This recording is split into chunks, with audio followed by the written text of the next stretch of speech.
A Slack Story by James Sherrett. Becoming a Senior Technology Strategist.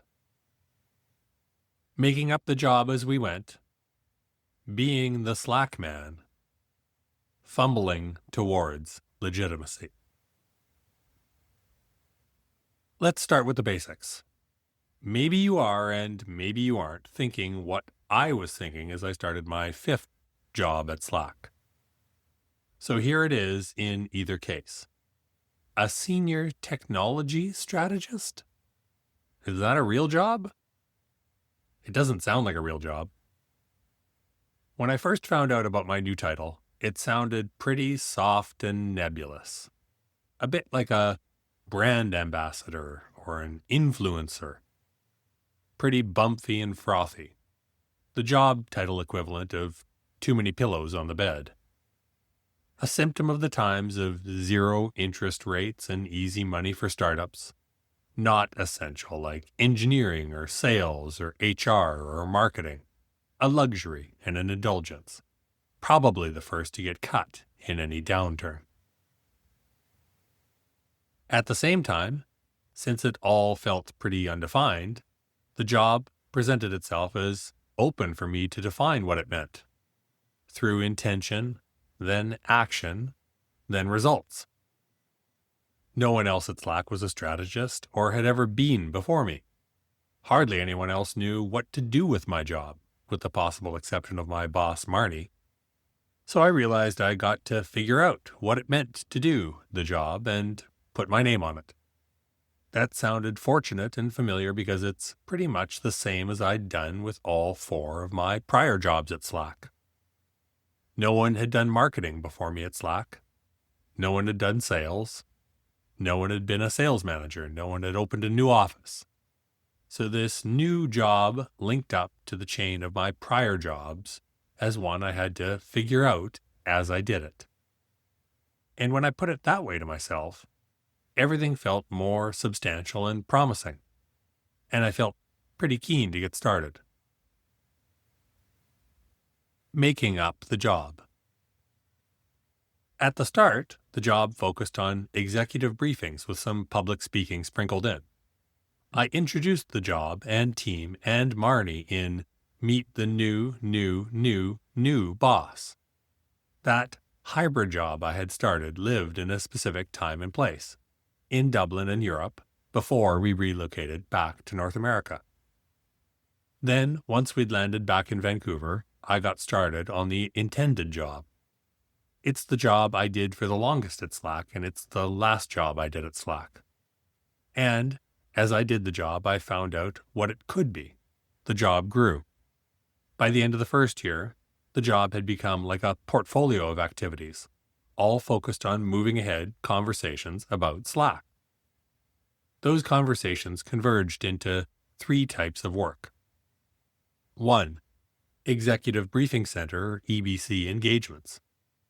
Working with our account teams to build agendas to advance conversations with our customers.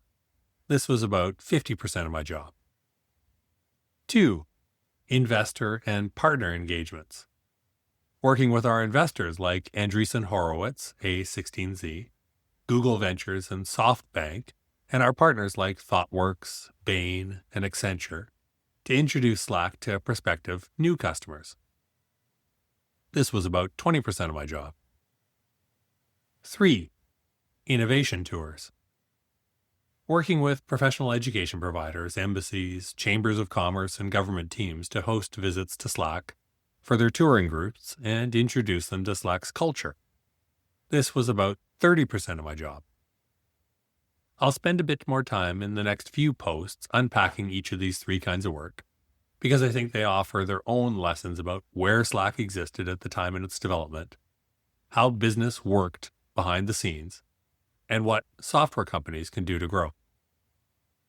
For the rest of this post, I'll try to unpack the common elements of my job that persisted across all the work I did. Being the Slack man. That's what people said to me as I performed my job. You're the Slack man. I heard it enough times in all three parts of my job, working with our account teams and customers, pitching at A16Z ZBC on Sand Hill Road, hosting an innovation tour of 28 executives from Fujitsu, that I gave up my resistance of the label and embraced it. Okay, I could be the Slack man. I never talked about being the Slack man with any of my peers. I hardly dared to even name it to myself. But that was the main role I had to play for our business. And if I was going to be the Slack man, I needed a uniform. My friend Darren used to say, clothes are costumes, costumes are symbols, symbols are powerful. So I tried to take that cue from his theater background and embrace it. I had a purple jacket made. I also had some dress shirts made. When the tailor asked me if I wanted my personal initials on the cuff, I declined, then asked, could I have anything on there?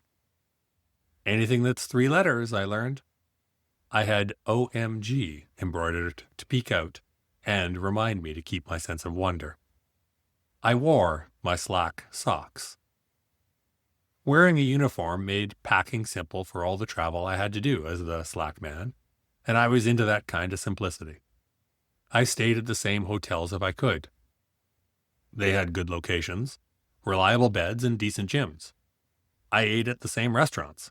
They had good locations, reliable service, and healthy options. The Slack man had to take care of himself to keep going.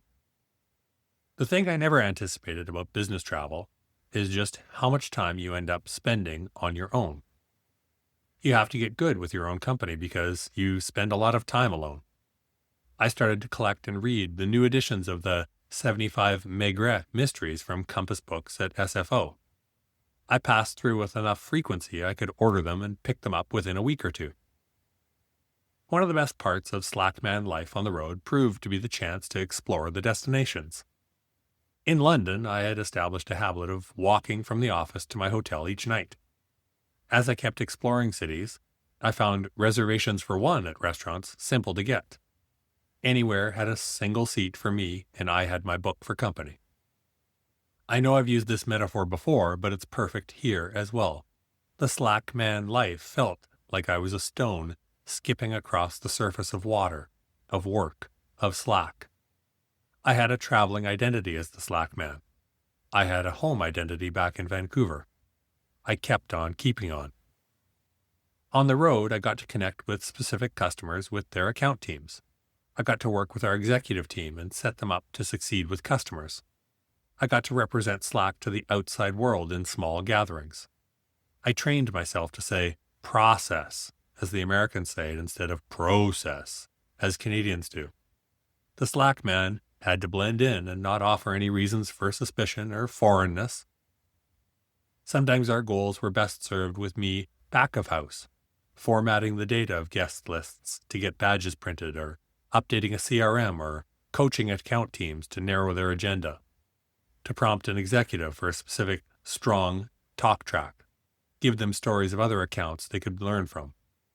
Sometimes I was front of house, facilitating a discussion, touring guests through Slack's offices, introducing our executives and building on their answers to questions. It was fun and frustrating at times. It was hard and easy at other times. I enjoyed pretty much every day of its contradictions. Fumbling towards legitimacy. In the chapter on gentrifying Slack with Radio London, I wrote, quote, "In a world where no one knew anything and everyone was trying to thin slice their way to some sense of what was happening, who was important, what they should bet on, an office address and fit-out could provide a powerful clue." End quote. I think that's right about its topic, an office address and fit-out, and far beyond too. It's right about all kinds of things in our world. It's right about software, certainly, what to buy, what to align with. Way back when we got started, when we didn't sell saddles and marketing was something we all worked on, I learned that we had the chance to create a new reality for our customers. Quote, "If anyone had asked me before my Slack journey whether beliefs drove behaviors or behaviors drove beliefs, I would have answered that it didn't really matter in marketing. It could be either. But for a new product, I wanted to work on changing people's behaviors, not their beliefs. To change their behaviors was easier and faster. I didn't have to convince you a Big Mac is good for you or a smart choice. I just had to tell you about it when you're hungry, and to have a restaurant nearby that can serve it to you quickly, reliably, and cheaply. You can buy something whether you believe in it or not. Then, once behaviors are changed, the human intolerance for cognitive dissonance acts to change beliefs. Maybe that Big Mac isn't so bad in a pinch. At least, that was what I believed before Slack. What we were proposing to do was the opposite, to change people's beliefs so that they changed their behaviors. It was very risky. We needed them to believe a better way of working was possible to try our product. They already communicated, so what if they could communicate better? End quote. Now, as the Slack man, I had the chance to refresh our vision of how work worked and give people a story to believe in. But me telling you this as a tight, coherent story masks how we got there. It wasn't fast and it wasn't clear. It was haphazard and eventually got headed in the right direction. I'm compressing that flailing to create a simpler through line of why I could be the Slack man. I had been preparing for it since I started at Slack and just luckily stumbled into the role at the time the role got created and needed someone. It meant I had already been to a series of A16Z briefings at the Rosewood, London, where I held the front door open for Kate Moss and she said, "Ta," and then I had descended to the basement ballroom to tell HSBC and Standard Chartered and Barclays and Lloyds about Slack. And I could draw on all those experiences to help myself and the folks I worked with make sense of the moments we shared. Legitimacy comes from selling the future, says Steven Sinofsky, as he provides a video and written crash course in how enterprise software has gotten sold over the past 50 years. And Sinofsky should know. He ran Windows as part of a 20-plus year career at Microsoft, and he had to learn to sell the future, just as I had to learn to sell the future, as part of their executive briefing programs.